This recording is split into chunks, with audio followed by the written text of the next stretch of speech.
It was 1997, and I was living in a city called Reseda, 20 miles north of downtown LA. House parties were a thing back then, but they didn't always take place in houses. Sometimes they were in abandoned warehouses, under freeways, and even in abandoned train tunnels. So yeah, these were raves before they were called raves. And not everyone knew about these parties, where they were, or when they would happen. You had to be plugged in and in the knowing, and my crew was plugged in. You see, back then, there wasn't any social media. You found out about these parties through word of mouth. There were also groups of party crews all over LA, putting together, promoting, or just being active in the scene. So as you can probably imagine, this was an underground community, and at times could be seedy and dangerous, and oftentimes was. This year, we had already attended one of the best parties of the year. I didn't think anything could have topped the experience. The party was held in a penthouse on a high-rise apartment building in downtown LA. The building was unfinished, so it was pretty much just a huge open space on the 30th floor. There weren't even any windows yet. The music was so loud it vibrated the floor. I could feel the bass hit, penetrating my chest, going straight through my body, and continuing, carried away into the night sky, 300 feet above unsuspecting civilians, going about their business in the piss-puddled, rat-infested, dirty streets below.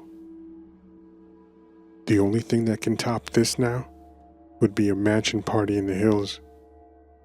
But these were rare, and also a lot more exclusive and protected, so we had never been to one. We would hear only stories the next day. The girls in the pools, R&B singers and other celebrities, weird red light rooms and drugs, everything and anything you wanted or were brave enough to try.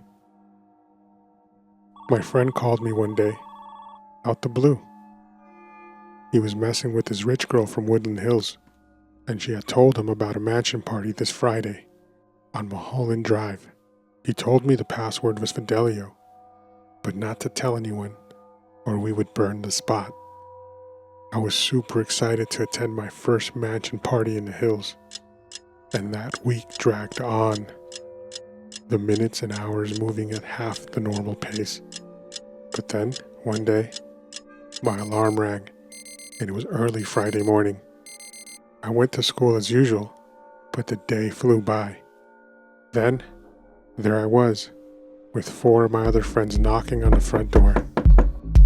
The music thumping, muffled through the door, vibrating the house windows from the outside. A big guy answered the door in a black suit. He asked for the password. "Fidelio," I said, and we were in. The door opened up to a dark room with lights flashing in all directions. In the far end of the room, the entire wall was made of glass, the city lights glinting in the background like stars. There was a pool in the backyard, and there was girls that looked like models or actresses, just hanging out. Inside the house, each room seemed to be for a specific purpose. There was one room where a group of men and women were all enjoying each other's company, but let's just say it wasn't in the most wholesome way.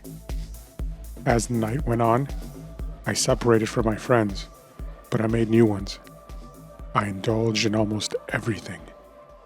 I eventually found one of my friends again. He told me he just met someone and got hooked up, but this wasn't your ordinary. It wasn't like the 70s anymore where it was on tabs and you stuck it under your tongue. This came in the form of a blue liquid, and all you had to do was put 1 drop in your eye. We laughed hysterically, and without hesitation, put a drop in each eye. The liquid felt cool, almost like when you inhale a lot of eucalyptus and feel it in your eyes. It didn't take long for it to take effect. The music.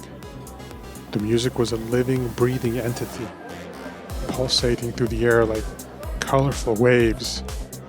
As I stood there, I could feel it vibrating in my chest, each beat resonating deep within me.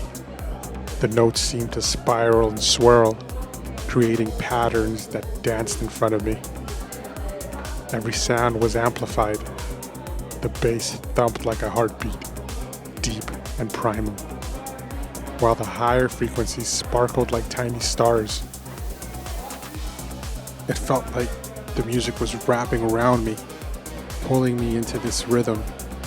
I closed my eyes for a moment, and suddenly, the melodies took on shapes. Each note blossomed into flowers of sound, blooming and fading, swirling in kaleidoscope of colors. The laughter and voices blended seamlessly with the music, creating a symphony of joy and connection.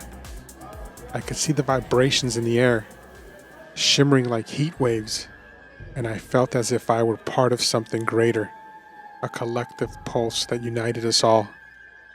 But soon, I started to hear it. The voices intertwined in the drums and snare, speaking in whispers, laughing at me and calling my name. They grew louder and louder until they were no longer hidden behind the music, but loud and clear. I noticed the guy staring at me in the corner of the room, smiling from ear to ear. I tried to ignore him, but it was like his gaze was like a magnet, and I could only pull away for a second before I had to look at him again. More faces in the crowd came forward now, all with the same look, and before long, most of the room was staring at me. I turned to walk away, but the security guard now stood there, smile on his face. "The password," he said. "Fidelio," I responded. "Wrong, sir. Come with me." He walked me towards the door, and I actually felt relief. I was glad I was caught. Now I can leave this dream turned nightmare. I knew I was tripping, and I just needed to get away and gather myself. But right before we got to the door, the security guard opened the closet and threw me in. I rolled down the flight of stairs into the basement. It was dark and cold and quiet at first. But then I heard it. A soft chanting from the far corner of the room. "Fidelio," they whispered, over and over again.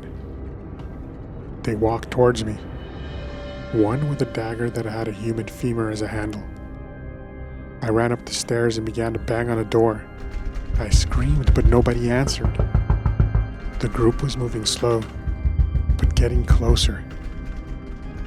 I kicked the door and threw my body against it. It wouldn't budge.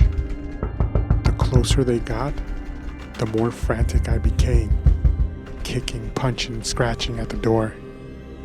And then, it all went dark. The next day, I woke up in the hospital, IV in my arm. My hands were wrapped and elevated. My mother sat next to me. I asked her what happened. She told me I had disappeared from the party and locked myself in a coat closet. I must have been pounding and scratching at that door for hours. My fingers were all broken. My hands had multiple fractures, and all my fingernails were broken off.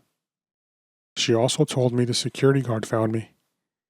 He told the police he had heard the door rattle for hours, but it was in sync with the beat of the music, and the music was so loud he just thought it was the bass making the walls rattle.